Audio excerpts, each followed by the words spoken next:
जगद्गुरु तुकोबराय आपल्या पायावरती साष्टांग दंडवत घालतात आणि म्हणतात नमस्कार. खरं सांगा जगद्गुरु तुकोबराय कुठं आणि आपण कुठं? पण आपण एवढे जरी खाली असलो तरी सुद्धा जगाला उपदेश करणारे जगद्गुरु तुकोबराय आपल्या पायावरती मिठी मारतात. आणि दादानो काय करा, भजन करा, भजन करा, बाबांचं कधीतरी गुणगान गा, कधीतरी जय वाळमामा म्हणा. तुकोबराय उपदेश करतात आपल्या पायाला लागून. का तर आपलं वाटलं काय हो नाही. तुमच्या गावात जर एखादा माणूस आंधळा असेल आणि तो जर असा चालत चालत येत असेल, त्याला डोळ आहे, तो माणूस त्या आंधळ्या माणसाला पाहतोय. पण त्या आंधळ्या माणसाला पाहिलं आणि त्या आंधळा माणूस कसा चालत चालत गेला, त्या माणसाने पाहिलं तो माणूस चालत जाऊन त्या खड्ड्यामध्ये पडला. महाराज हे आपल्याकडे त्याला बरं वाटलं. बरं झालं. एक जणाला म्हटला, महाराज तुम्हाला तर दिसत होतं की आंधळ चाललं होतं विचारत, मग तुम्ही त्याला सांगायचं नव्हतं का पुढं खड्डा आहे म्हणून? तो म्हणला महाराज त्याने मला विचारलंच नाही पुढं खड्डा आहे का. जर त्याला जर तो दिसला असता तर त्याला खड्डा सुद्धा दिसला असता. पण लोक एवढी विचित्र आहे, लोकांचं वाटोळ होईल एवढं माणसाला बरोबर आहे ना. असं काय का आमची कल्पना असंच आहे. आमच्या इकडं लोकांनी जर एखादी मस्तपैकी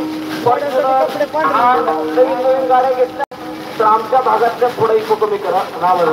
आमच्या गावातल्या माणसांना लय आनंद होतो बघा. तुमच्या गावात कसं आहे, कसं आहे आनंद होतो ना.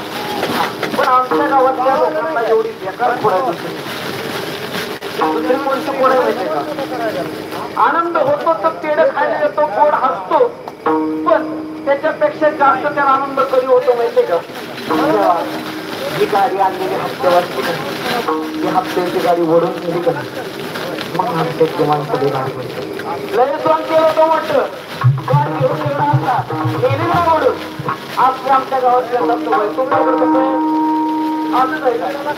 अहो माणूस माणसात येत नाही का, तर माणसाला माणूस पण कळत नाही. महाराज राय पिण्यासारखं वाक्य आहे, जेवढा विश्वास माणसाचा कुत्र्यावरती आहे ना बघा, जेवढा विश्वास माणसाचा कुत्र्यावरती आहे ना तेवढा माणसावरती राहायचे ना.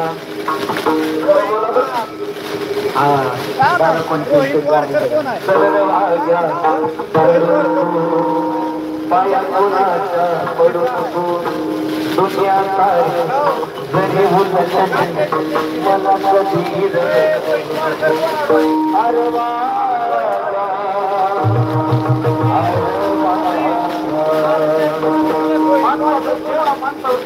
पाहिजे होता तेवढा राहिला नाही. मला का राहिला नाही.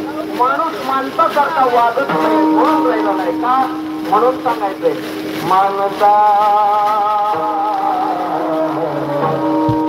आता तरी